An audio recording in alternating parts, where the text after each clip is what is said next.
महाविकास अघाड़ी में कांग्रेस, उद्धव ठाकरे और शरद पवार की पार्टी शामिल हैं।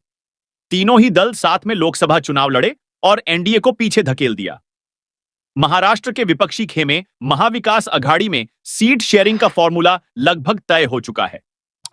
सूत्रों के मुताबिक राज्य की 288 सीटों में से 100 सीटों पर उद्धव ठाकरे और 100 सीटों पर कांग्रेस चुनाव लड़ेगी। शरद पवार की पार्टी को 84 सीटें और बची हुई 4 सीटें सहयोगियों के लिए रखी गई हैं। सूत्रों की माने तो तीनों ही पार्टियां 60% सीटों पर एकमत हैं। कुछ सीटों पर अभी भी पेंच है, लेकिन उन्हें जल्द ही बातचीत के जरिए सुलझा लिया जाएगा। दरअसल महाविकास अघाड़ी में सीट बंटवारे में हो रही देरी पर हाल के दिनों में बयानबाजी हुई।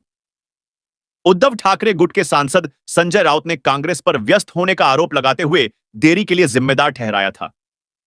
विपक्षी खेमे की कोशिश है कि चुनाव से पहले ज्यादा समय न गंवाते हुए सीटों का बंटवारा तय कर लिया जाए, ताकि पार्टियां अपनी अपनी तैयारियों में जुट जाए।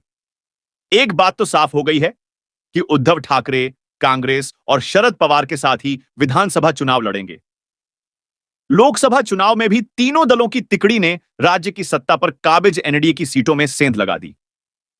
इन नतीजों के बाद से ही एमवीए के हौसले बुलंद हैं।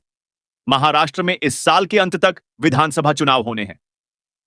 2019 में राज्य के चुनाव में बीजेपी सबसे बड़ी पार्टी बनकर उभरी थी। बीजेपी 164 सीटों पर लड़ी और 105 सीटों पर जीतने में कामयाब हुई। शिवसेना अविभाजित 126 सीटों पर लड़ी और 56 सीटों पर पार्टी को कामयाबी हासिल हुई। एनसीपी ने 121 सीटों पर अपने उम्मीदवार उतारे थे। इनमें से पार्टी को 54 सीटों पर जीत मिली थी।